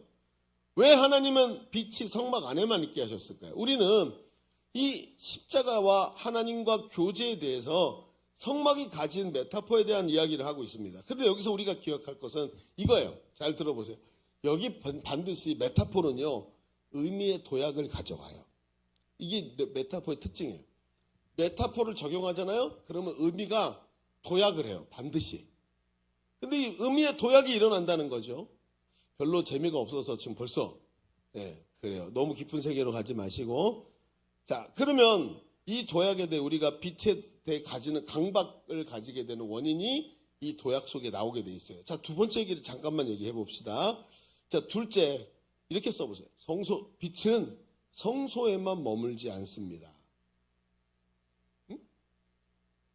좀 전에 목사님이 했던 질문과는 정반대의 대답이 나왔네요. 왜 성소에만 빛이 머물게 돼 있습니까? 이렇게 됐는데 대답은 빛은 성소에만 머물지 않는다라고 얘기했어요. 무슨 얘기냐? 우리는 이 성경을 통해 의미의 도약이 일어나는 자리를 봐야 돼요. 자, 예수님이 제자들에게 이렇게 말씀하세요. 마태복음 5장 14절 같이 읽어볼까요? 14, 15, 16 시작. 너희는 세상의 빛이라. 산 위에 있는 동네가 숨겨지지 못할 것이요 사람이 등불을 켜서 말 아래 두지 아니하고 등경 위에 두나니 이러므로 집안 모든 사람에게 비치느니라. 비치게 하여 그들로 너희 착한 행실을 보고 하늘에 계신 너희 아버지께 영광을 돌리게 하라. 자, 이게 우리에게 지금 굉장히 강박을 주는 아주 어려운 말씀이란 말이에요. 자, 예수님은 분명히 청중을 의식하고 설교를 하셨어요. 그래서 항상 청중의 입장에 낮춰서 설교하셨어요. 그런데 청중에게 빛을 비추는 것에 대해서 말씀하시면서 너의 착한 행실을 보고 하늘에 계신 하나님께 영광을 돌리게 하라. 착하게 살아야 돼. 착한 행실이 필요한 거야. 너의 행위가 분명히 있어야 돼. 예수님 지금 그 얘기를 하시는 걸까요? 아니, 예수님은 평상시에도 율법에 대해서 계속 비난을 하셨단 말이에요. 율법이 최고라고 말했던, 율법을 지켜야 된다고 말했던 바리새인들과 세리들한테, 서기관들한테 계속해서 그게 잘못됐다고 말씀하셨는데 여기 새로운 율법을 만드셨어요. 착한 행실이 있어서 사람들이 너를 보고 하나님께 영광을 돌리게 해라. 그럼 또 다른 율법이 돼요. 물론 이 대목이 이 얘기를 하는 건 맞지만 정말 이 대목이 여기다가 초점을 맞추고 있는 것일까요? 여러분 성경을 보잖아요. 그러면 성경이 빛에 대해서 말씀하시는 장면이 출애굽기에 처음에 빛이 있으라 하심에 빛이 있었다 하는 창조의 빛하고 두 번째가 나오는 게 어디예요? 메노라의 빛이에요. 그 앞에 여기했던 등잔대의 빛. 그 다음에 구약에서 빛에 대해서 잘 말하지 않아요. 예언에서 나오는 세상의 빛을 삼아 이런 얘기가 가끔 나오는데 중요하게 생각되는 빛에 대한 얘기가 나오지 않아요. 그러다가 어디 나오는지 아세요? 신약 성경 와서 여기서 나와요. 예수님이 빛에 대해서 얘기하는데 이 빛을 얘기할 때 뭐라 그러냐면 등불을 켜서 말 아래 두지 아니하고 등경 위에 두나니. 사람들이 이 얘기를 들을 때 무슨 생각을 할까요? 여러분 구약 성경을 이 사람들은요, 예수님 시대 사람은 구약 성경 모세 오경을 딸딸 외우던 사람들이에요. 여러분 이 시대 사람들은 모세 오경을 외우고 있었고 성소 안에 늘 성전에 가서 늘 하나님께 예물을 드리고 저 성소에는 지성소에는 법궤가 있고 성소에는 등잔대가 있고 맨날 이 얘기를 들은 사람들이에요. 그러면 예수님이 등불을 켜서 말 아래 두지 않고 등경 위에 둔다 그러면 사람들의 생각에 뭐가 나올까요? 당연히 메노라가 생각나는 거예요. 메노라가 뭔지 아시죠? 메타포가 아니고 그 등잔대를 말하는 거예요. 그 등잔대가 생각나게 만드시는 이 설교였다는 거죠. 청중은 성소의 빛을 생각할 수밖에 없어요. 이것이 분명히 예수님의 의도라는 거죠. 예수님이 이 말씀하시는 의도가 과연 단순히 착한 행실을 하라고 말씀하시는 걸까요? 아니요. 오히려 너희가 바로 하나님의 거룩한 임재를 드러내는 빛이다. 네가 바로 그 메노라의 빛이다라고 의미의 도약을 예수님이 하고 계신다는 거예요. 목사님 이렇게 말하기는 너무 근거가 부족하지 않나요? 여러분 지금 여러분은 신학교에서 교수님들이 논쟁하고 있는 얘기를 듣고 있는 거예요. 그렇죠? 자, 들어보세요. 그러면 이 도약이 여기서만 끝나면 내 말이 억지로 들리겠죠? 근데 여러분 생각해보세요. 요한계시록에 보면 성소의 등잔대의 의미의 도약이 또 일어나는 게 보여요. 보세요. 요한계시록 2장 1절을 보세요. 자, 같이 읽어볼까요? 시작. 에베소 교회 사자에게 편지하라. 오른손에 있는 7뼈를 붙잡고 7 금초대 사이를 거니시는 이가 이르시되. 예수님이 어떤 분이래요? 오른손에 7뼈를 붙잡고 7 금초대 사이를 지나간대요. 이게 무슨 뜻일까? 성경에 나와 있어요. 무슨 뜻인지. 요한계시록 1장 20절에 이렇게 말해요. 네가 본 것은 내 오른손, 예수님이 하시는 내 오른손에 7별의 비밀과 또 7 금초대 사이를 다니는 그 금초대의 비밀이래요. 그럼 그게 뭔데요? 7별은 7 교회의 사자요. 그렇죠? 7 교회의 사자고 7 금초대는 7 교회니라. 그럼 보십시오. 이 금초대 사이를 다닌다는 것은 금초대를 운영하고 있는 분으로 예수님을 말하는 거예요. 금초대의 권세가 누구한테 있어요? 예수님 오른손에 금초대의 별을 붙잡고 있다 그랬죠. 그러니까 그 금초대의 권세가 예수님 오른손에 있고 예수님이 그 금초대 사이를 다니면서 금초대를 불이 꺼지지 않게 운영하시는 분으로 나오는 거예요. 별로 안 중요해 보이세요? 나만 중요하네 이게. 근데 여러분 되게 웃긴 게 뭔지 아세요? 금초대가 몇 개예요 여기서? 몇 개예요? 1번 6개, 2번 7개, 3번 123개. 몇 개예요? 7개라. 7 금초대라 그랬죠. 여러분 7 금초대 뭘 의미할까요? 의미의 도약이 일어나죠. 여러분 앞에 얘기했던 등잔대, 성소의 등잔대가 몇 개의 촛대를 갖고 있어요? 7개. 하나로 붙어 있는 거예요. 근데 그 하나로 붙어 있던 금초대가 등대가 어떻게 됐어요? 7개로 쪼개졌어요. 그리고 전 세계 사방 방방 곳곳에 가 있어요. 근데 그 금초대 사이를 누가 연결하고 있어요? 예수님이 연결하고 계시고 그 금초대의 권세를 누가 갖고 있어요? 예수님이 오른손에 붙잡고 계시대요. 여러분, 메노라가 뭐가 된 거예요? 신약시대에 와서? 7 금초대가 됐어요. 7 금초대의 메타포가 뭐예요? 교회예요. 7 교회. 단순히 7교회가 6교회, 7교회, 8교회가 아니라 7이라는 완전수, 하나님께서 붙잡고 계시는 하나님의 몸된 교회를 말하는 거예요. 그 교회가 뭐지요? 여러분, 우리 예일교회가 지금 이 7교회 속에 있는 줄로 믿습니다. 하나님께서 운영하시고 계시는 그 교회를 말하는 거예요. 이 7교회가. 그러면 여러분 생각해 보세요. 벌써 의미의 도약이 일어났어요. 그 메도라가 성소 안에만 있는 것이 아니라 이 시대는 바깥으로 나오기 시작하는, 나올 뿐만 아니라 각 나라와 도시에 흩어져서 빛을 비추는 촛대의 모습으로 바뀌었더라는 거예요. 이것은 바로 신약시대 교회를 의미합니다. 교회는 성막을 대치했고 그 기능이 완전히 바뀌었습니다. 촛대에 비유되는 교회는 빛을 가지고 있습니다. 그 숫자는 7, 하나님의 권세와 능력을 받았어요. 그리고 그 빛을 가지고 있지만 사방에 흩어져서 빛을 비추는 존재, 성막을 뛰어넘어서 온 세상에 빛을 비추는 존재로 하나님께서 바로 그 교회를 만드셨다는, 그게 뭐예요? 우리 예일교회가 오늘도 수도 없이 선교합시다, 선교사를 보냅시다, 하나님 나라를 세워야 됩니다라고 말하고 있는 이유가 바로 이거예요. 제가 초창기 때 우리 교회 부목사로 10년이나 사역을 하면서 제가 부목사니까 앞에 나서지 않고 뒤에서 제자들을 양육하는 일을 했어요.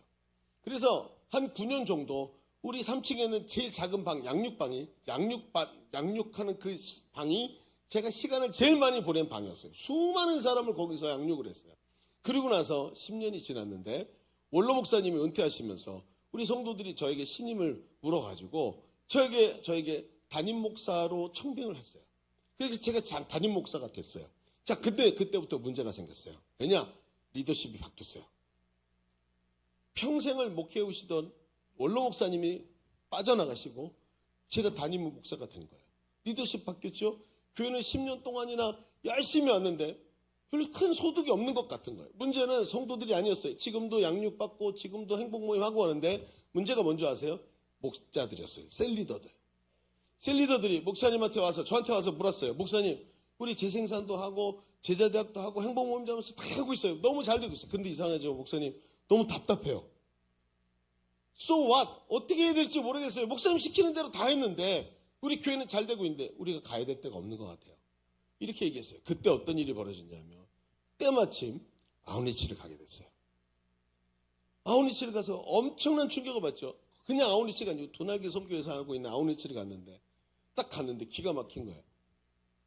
현지인 교회가 있어요. 여러분, 선교지에는 한국인 교회가 굉장히 많아요. 그리고 선교한다고 말하는 사람도 많아요. 현지인 교회가 세워졌고 현지인들이 수백 명씩 오는 교회가 한국인들에 의해서 세워지고 한국인들에 의해서 제자가 세워지는 거예요. 근데 그 제자를 세우고 있는 사람이 누군지 아세요?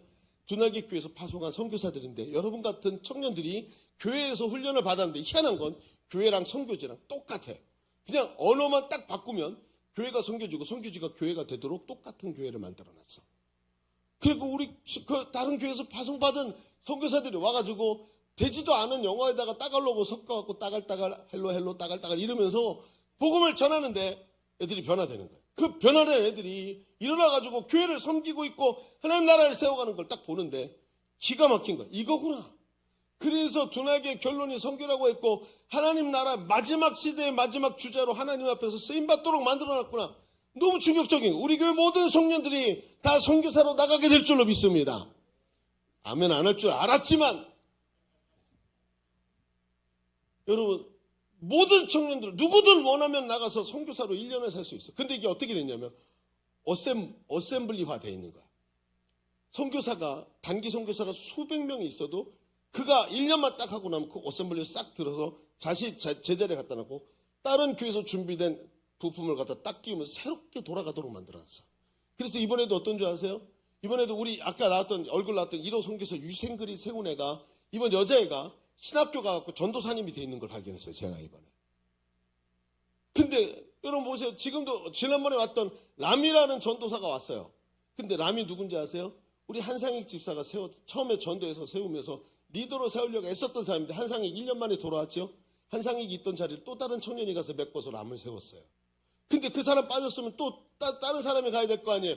또 다른 교회에서 세웠어요. 여러분 이게 된다고 생각하세요? 여러분 1년 돌아가면서 하면서 그 사람을 계속 세울 수 있는 방법이 뭡니까? 이거였어요.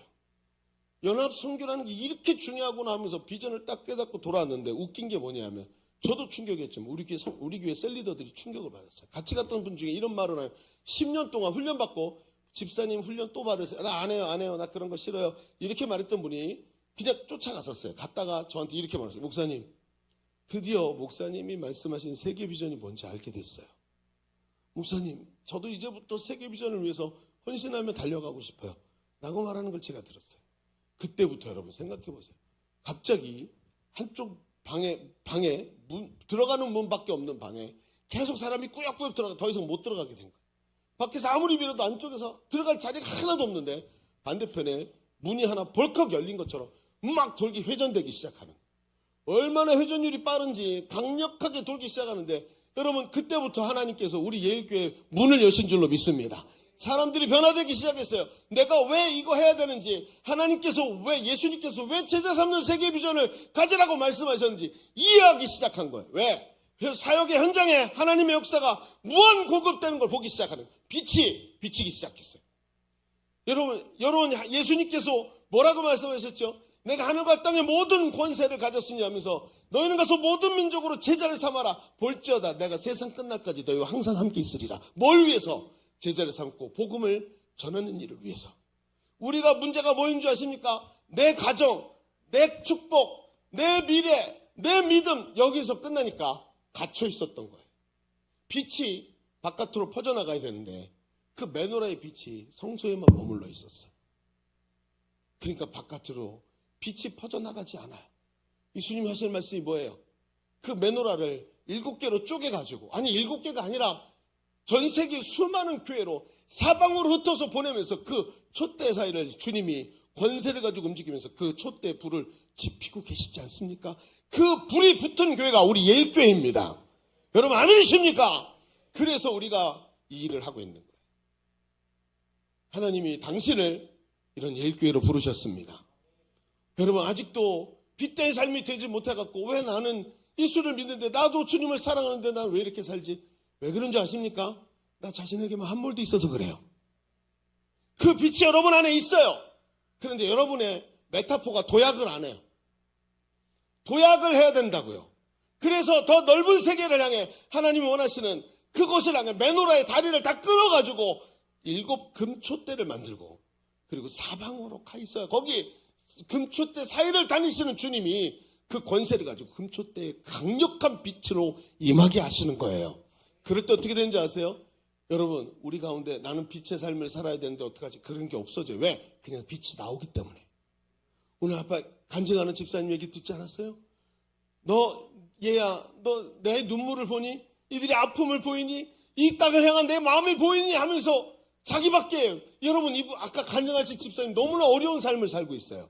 재정적으로도 어렵고 삶적으로도 너무 어려워서 하나님 나 왜 이렇게 힘들어요? 라고 말했던 분이 갑자기 다른 사람으로 확 뒤집어 버린 거예요. 제가 그냥 간증이 은혜롭다고 말하는 게 아니란 말이에요. 이런 배경을 다 알고 있기 때문에. 오늘도 여러분의 삶을 보십시오.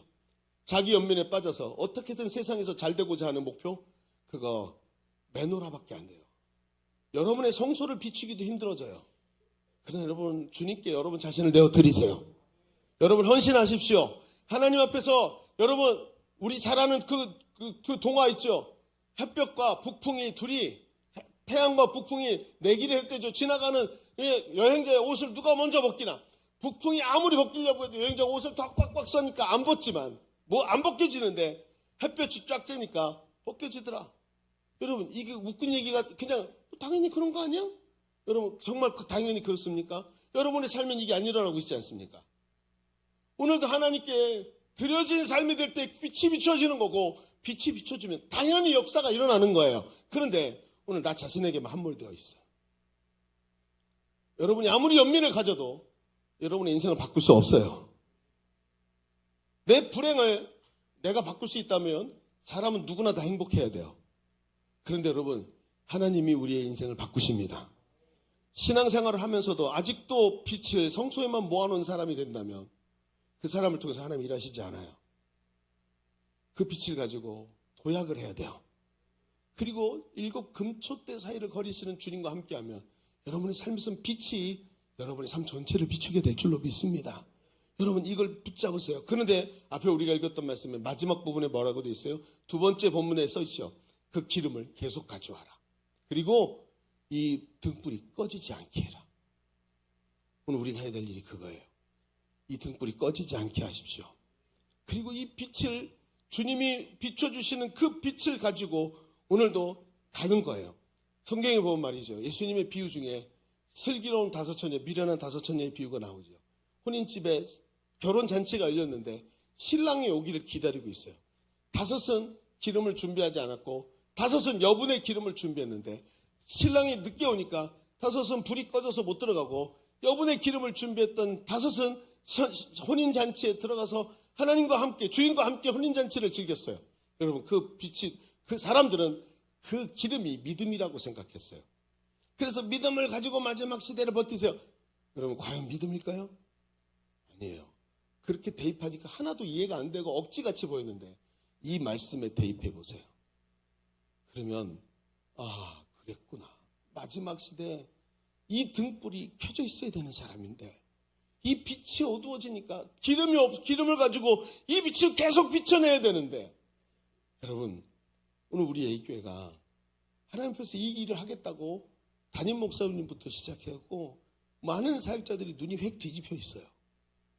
그래서 어떻게든 청년들을 한 사람이라도 더 선교지에 보내겠다고 이렇게 하는 거예요. 여러분 성도들의 삶이요 수입이 뻔해요. 그렇죠? 월급이니까. 근데 2사람 보내야 되고 3사람 보내면 뭐 한 10,000원 더 보태면 되지. 그렇게 쉬운 얘기가 아니에요. 사람의 삶이 한정되어 있기 때문에 마음이 그렇게 가는 게 쉽지 않다고요. 그리고 10,000원 헌금하는 사람 많지 않아요. 더 많이 하지. 그런데 이걸 하자고 말할 수밖에 없는 이유가 뭐예요? 왜 이 일을 더 하자고 말하죠? 거기에 하나님의 능력의 역사가 반드시 일어나기 때문이에요. 저는 안 된다고 말했어요. 선교국에다가. 안 돼. 내가 목회자인데 이렇게 하면 사람이 주머니돈이 쌈짓돈이야. 그래서 하나님께 헌금, 이 헌금을 하나 저 헌금을 하나 똑같기 때문에 나중에 11조가 선교 헌금으로 가고 11조 없어지면 교회 운영이 어려워. 이게 저의 현실적인 이야기였어요. 미안하지만 너무 믿음이 없죠. 담임 목사님이. 이 교회 확 뛰쳐나가고 싶어. 그러나요? 제가 현실적으로 제가 그런 생각을 한단 말이에요. 그래서 선교국에서 하는 말이에요. 하나님이 하십니다. 안 되면 제가 저 개인 돈으로라도 이 일을 하고 싶습니다 하고 얼마나 간곡하게 저를 못 살게 굴었는지 제가 허락을 했어요. 그렇게 하자. 여러분 빛이 꺼지지 않게 하려고 선교국 애들이 아니죠. 우리 집사님들 선교국에서 엄청 노력하고 있어요. 하나님 앞에서 어떤 삶을 살아야 할지 깊이 보십시오. 그리고 우리 청년들 헌신하십시오. 아우니치 가보시고 1년씩 단기 선교사로 다 헌신하세요. 그렇게 인생이 아깝습니까? 앞으로 여러분 재수 없으면 100년을 넘게 산대요. 여러분은 100세 시대입니다. 100세. 앞으로 70살 되면 은퇴하는데 30년 동안 뭐 하면서 살래요? 응? 하나님께 1년도 드려보지 못한 사람으로 70부터 100세까지 꼭 꽤나 기분 좋게 살겠다. 젊은 날 하나님 부르실 때 헌신하세요. 그리고 하나님 앞에서 부름받은 자로 하나님께 쓰임받은 기쁨으로 평생을 살아갈 수 있는 저 여러분 되기를 주님의 이름으로 축원합니다. 자, 기도하십시다. 하나님, 나는 빛이 아니라고 생각하면서 늘 내 속에 있는 그 작은 빛을 유지하려고 애를 썼습니다.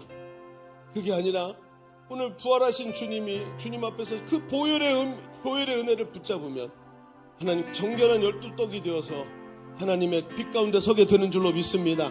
주님 십자가의 은혜를 깊이 깨닫게 하여 주시옵시고 하나님 그 복음의 진리를 가지고 하나님 앞에 서 있는 온전한 하나님 그 빛의 비추음을 받는 자 되게 하여 주옵소서. 우리 주님 한번 치고 기도합니다. 주여 할렐루야 할렐루야 할렐루야. 주님 은혜 베푸시기를 간절히 원합니다. 하나님 오늘도 이 말씀이 오늘 우리 가운데 큰 길잡이가 됩니다.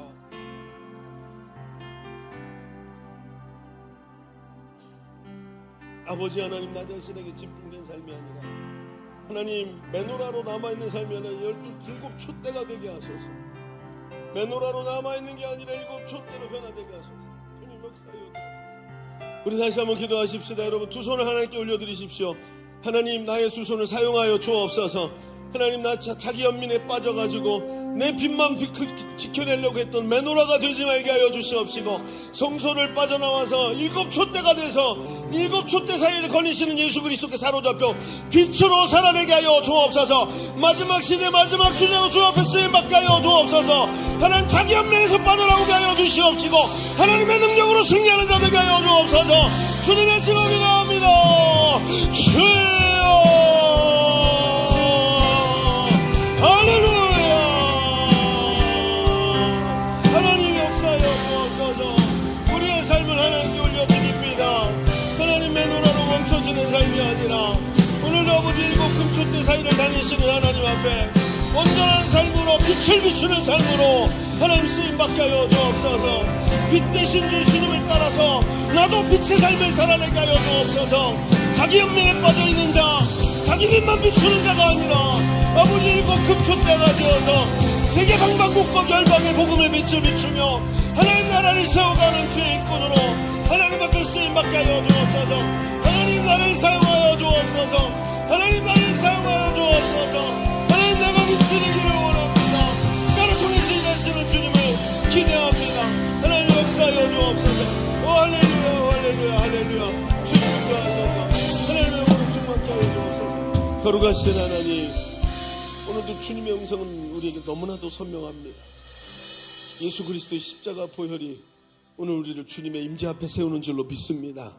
그러나 내 속에 내 연면만 가지고 내 빛만 유지하려고 하는 자가 아니라 메노라를 뛰어넘어서 7 금촛대가 되어서 열방을 향해 하나님 원하시는 그곳을 향해 나 자신을 던질 수 있는 용기 있는 자 되게 하여 주옵소서.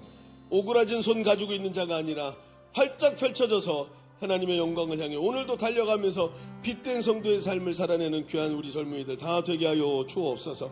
예수님의 이름으로 기도하옵나이다. 아멘. 우리 하나님께 영광을 올려드립니다.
주님 안에서 이제 영원히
기도하겠습니다. 하나님 감사합니다. 오늘도 하나님 짧지 않은 시간 주의 음성 듣고 주 앞에서 다짐하며 확신하며 우리의 삶의 현장으로 갑니다. 우리 젊은이들 축복하여 주시옵시고 하나님의 영으로 충만케 채워 주옵소서. 오늘도 예배하면서 귀한 예물을 올려드렸사오니 예물 위에 기름 부어주시고 성령 하나님께서 함께 하시는 은혜를 누리며 그 삶 속에 하나님의 축복과 은혜가 가득한 삶이 되도록 하나님께서 채우시고 복주시고 역사하여 주옵소서.